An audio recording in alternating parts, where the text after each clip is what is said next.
गलती होगी मुझसे, का गलती होगी मुझसे, कसूर तय बता दे, कसूर तय बता दे। जहर घोर के पिया तेरे, चले जाऊं दुनिया ल छोड़ के। जहर घोर के पिया तेरे, चले जाऊं दुनिया ल छोड़ के।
का गलती होगी मुझसे, कसूर तय बता दे, कसूर तय बता दे।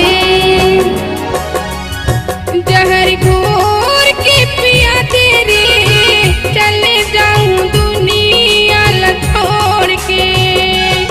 जहर घोर के पिया तेरे, चले जाऊं दुनिया ल छोड़ के।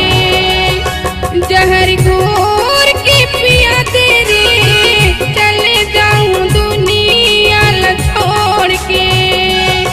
जहर घोर के पिया तेरे, चले जाऊं दुनिया ल छोड़ के।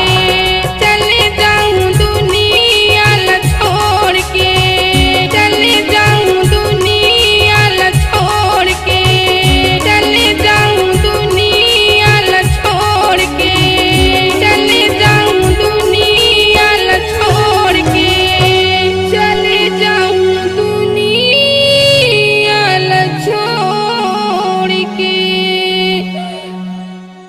आइए हम पहुंचाते हैं आपके आवाज को संगीत के बुलंदियों में।